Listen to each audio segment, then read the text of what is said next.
The Holocene has ended. What we do now and in the next few years will profoundly affect the next few thousand years. The only conditions modern humans have ever known so far are changing, and changing fast. Nothing stays the same on this planet. Everything changes.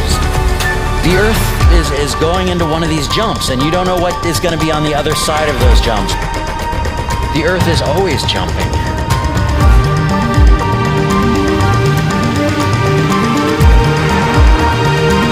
Things move on this planet. Things are not still. Everything is turning.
As it begins to run out of fuel, the sun won't simply fade away to nothing.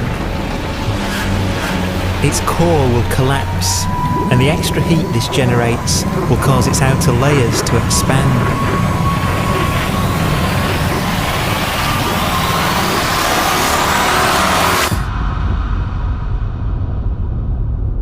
The sun is now dead.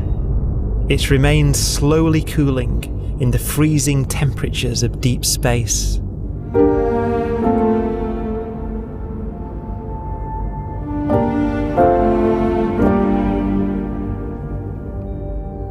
The fate of the sun is the same as for all stars. One day they must all eventually die, and the cosmos will be plunged into eternal night. All stars eventually will run out of fuel. The temperature of the universe drops. The stars, one by one, in the night sky, will turn off. And there'll be no more new stars created. And so that the universe will end not with a bang, but with a whimper.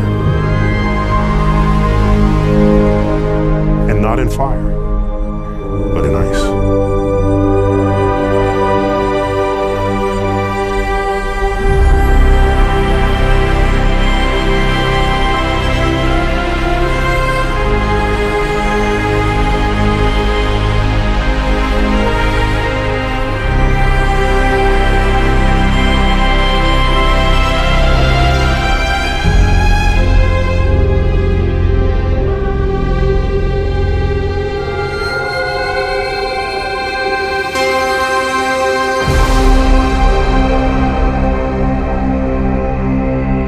With no fuel left to burn, a white dwarf's faint glow comes from the last residual heat from its extinguished furnace.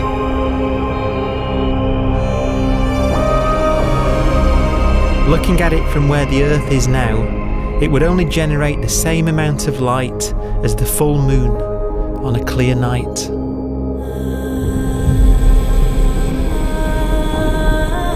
The faint glow of white dwarfs will provide the only illumination in a dark and empty void littered with dead stars and black holes.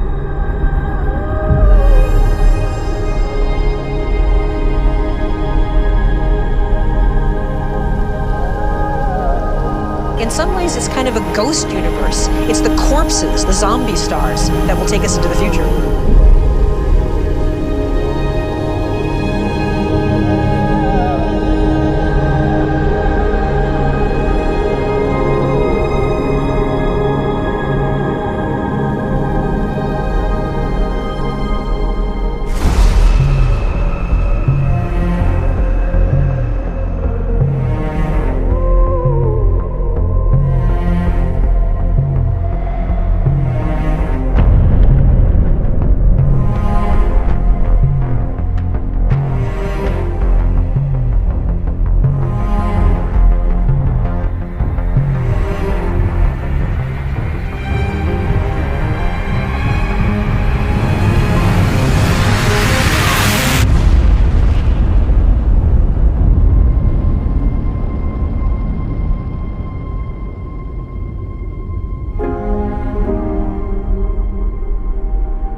A black dwarf will be the final fate of those last stars. White dwarfs that have become so cold that they barely emit any more heat or light. Black dwarfs are dark, dense, decaying balls of degenerate matter, little more than the ashes of stars. Their constituent atoms are so severely crushed that black dwarfs are 1,000,000 times denser than our sun.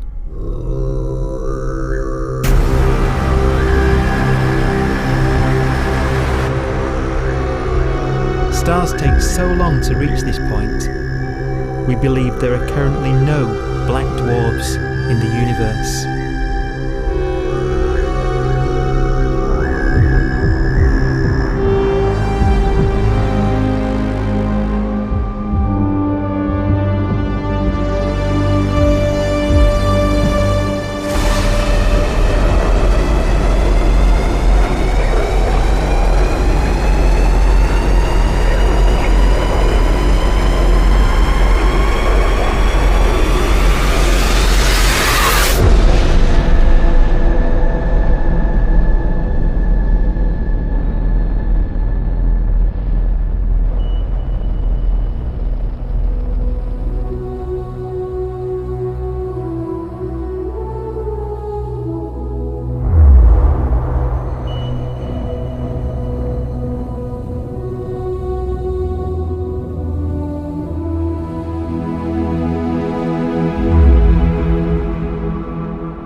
We have a pace of life that's based on really the energy available to us now.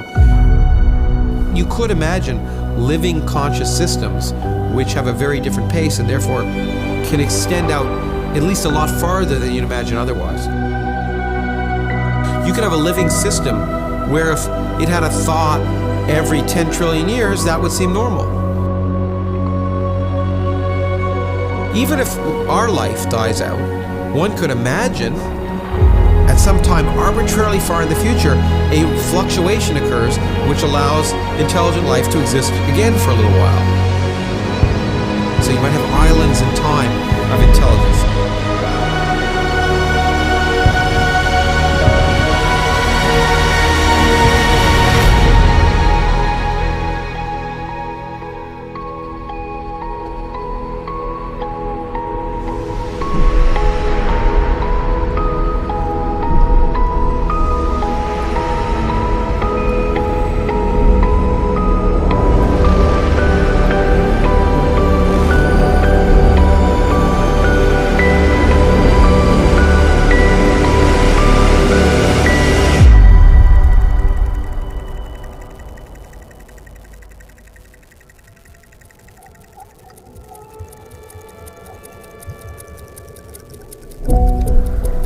Proton, one of the fundamental building blocks of atomic matter, of what makes us up, can just spontaneously fall apart.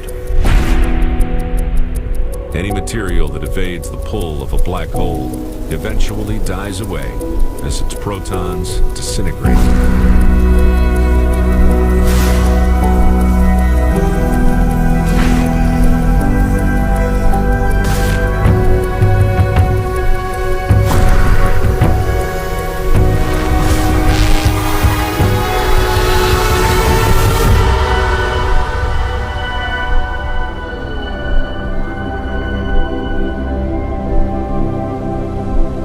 The matter inside black dwarfs, the last matter in the universe, will eventually evaporate away and be carried off into the void as radiation, leaving absolutely nothing behind.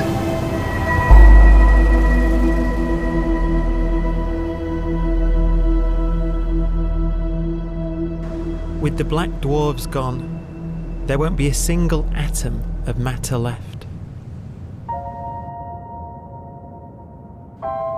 All that will remain of our once rich cosmos will be particles of light and black holes.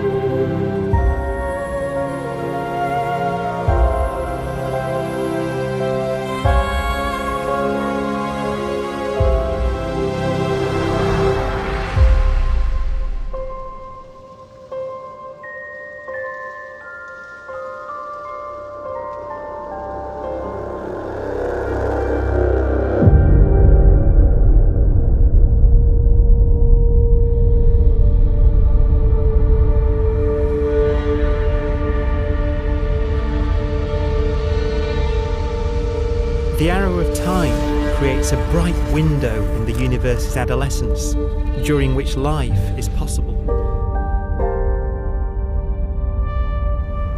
But it's a window that doesn't stay open for long. As a fraction of the lifespan of the universe, as measured from its beginning to the evaporation of the last black hole, life, as we know it, is only possible for 1,000th of a billion billion billionth billion billion billionth billion billion billionth of a percent.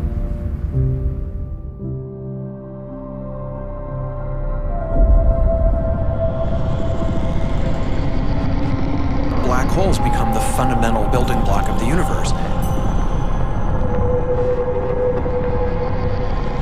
A galaxy will basically be a supermassive black hole in a center with smaller black holes orbiting it.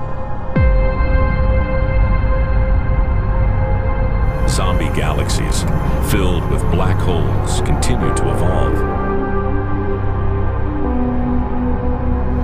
They'll eat each other and they'll get bigger, and maybe they'll fall into the supermassive black hole and it'll get bigger. The universe will still be an exciting, dynamic place.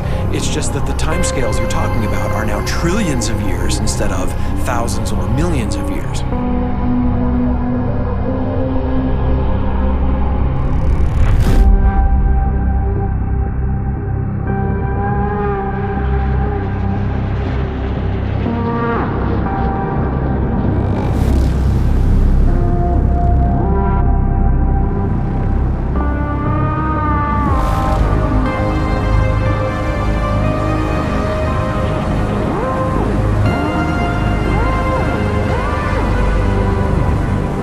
Black holes can bang on space-time like mallets on a drum.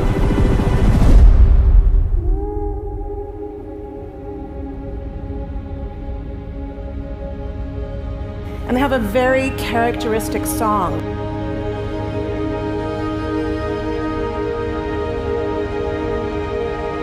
Imagine two black holes that have lived a long life together. At the end of their lives, they're going around each other, crossing thousands of kilometers in a fraction of a second. As they do so, they leave behind in their wake a ringing of space, an actual wave on space-time.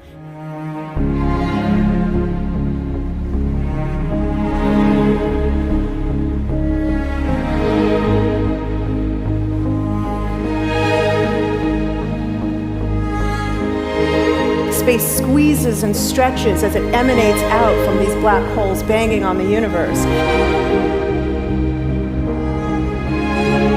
Those are the gravitational waves. They are literally the sounds of space ringing. And they will travel out from these black holes at the speed of light as they ring down and coalesce to one spinning, quiet black hole.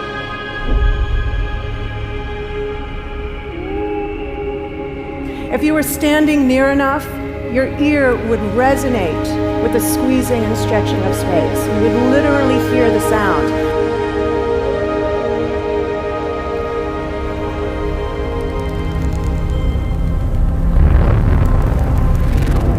Imagine a lighter black hole falling into a very heavy black hole. The sound you're hearing is a light black hole banging on space each time it gets close.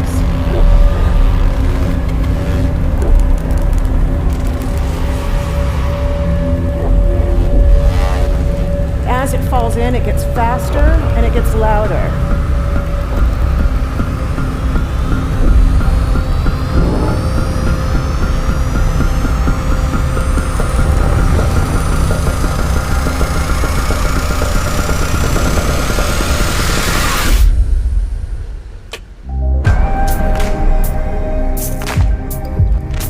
Scientists used to think black holes were immortal, but even these will one day die. Now we're talking about timescales of unimaginable length, quadrillions of years into the future. On that timescale, even the black holes begin to evaporate.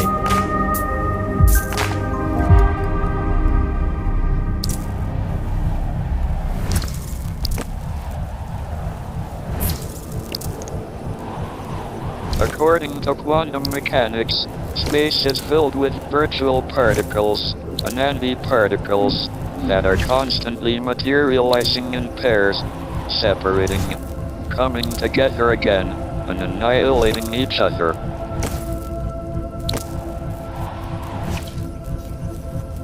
In the presence of a black hole, one member of a pair of virtual particles may fall into the hole, leaving the other member without a partner with which to annihilate. The forsaken particle appears to be radiation emitted by the black hole. And so, black holes are not eternal. They evaporate away at an increasing rate until they vanish in a gigantic explosion.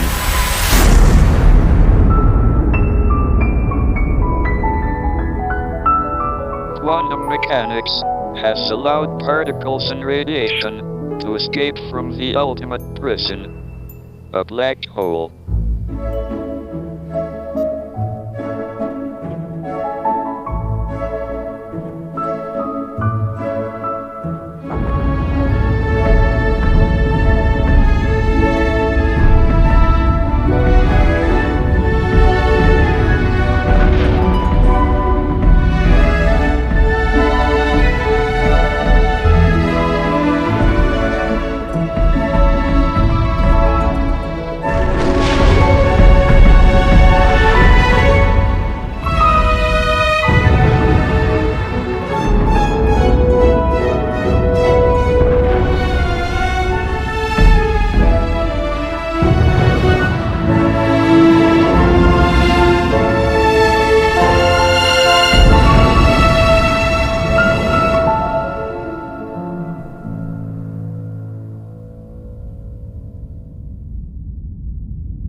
Philosophers and poets have asked the question, will the world end in fire or ice? We can now give an answer. The latest evidence shows that the universe is not slowing down, but it's speeding up out of control. And the universe, we think, will die in ice. Trillions upon trillions of years from now. Empty space itself has energy. In every little cubic centimeter of space, whether or not there's stuff whether or not there's particles, matter, radiation, or whatever, there is still energy, even in the space itself. And this energy, according to Einstein, exerts a push on the universe. What is the weird stuff that's accelerating the universe? We call it dark energy. And this stuff is the dominant stuff of the universe. Almost 3/4 of the matter energy content of the universe is this dark energy. And we don't know what it is. Dark energy, unlike matter or radiation, does not dilute away as the universe expands. This has crucial implications for what the universe is going to do in the future. So what will be the future of the universe? Well, if the dark energy remains dominant and repulsive, the universe will expand forever.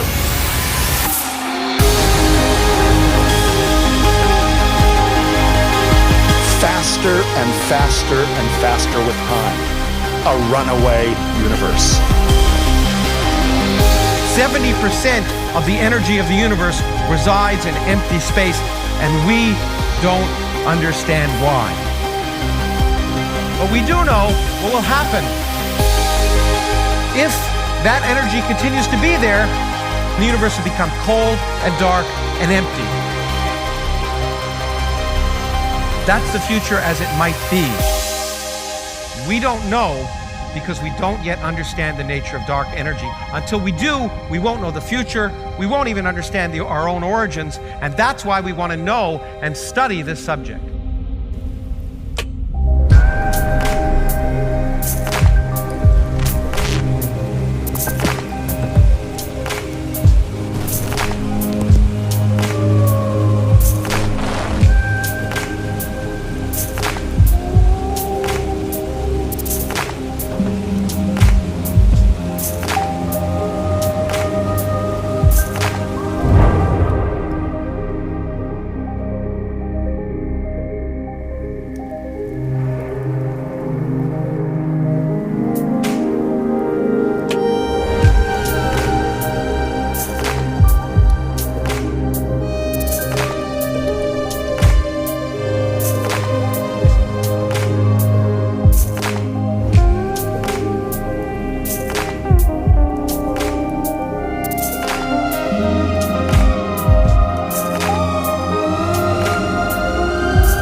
Forecast does seem to be for an ever colder, ever emptier universe.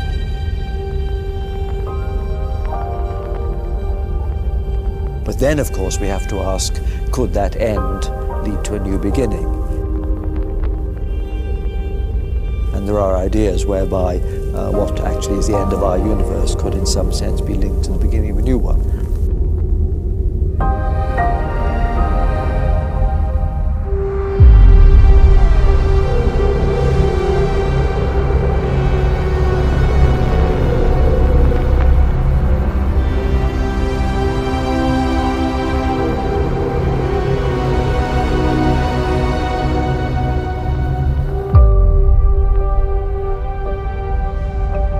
We've worked out the mathematics, the equations. They seem to say that if you have an atom smasher that can concentrate tremendous amounts of energy at a single point, you can perhaps open up a gateway, a baby universe.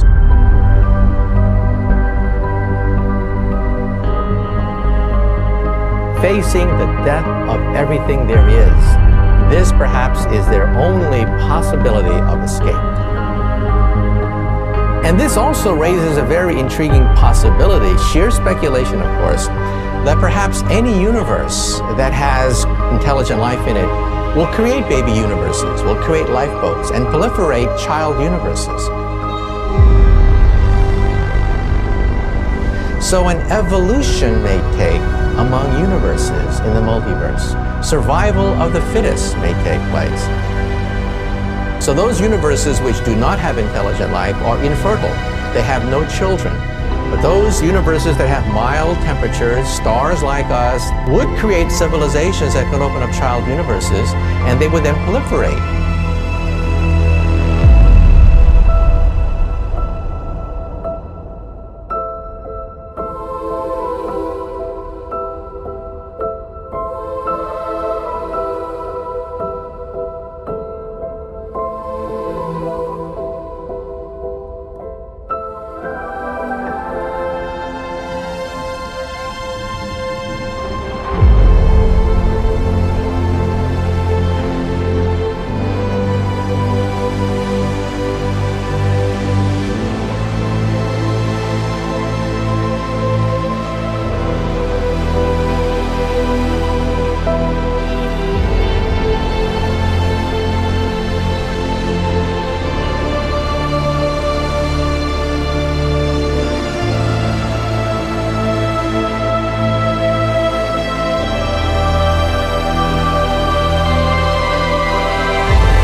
After an unimaginable length of time, even the black holes will have evaporated, and the universe will be nothing but a sea of photons gradually tending towards the same temperature as the expansion of the universe cools them towards absolute zero.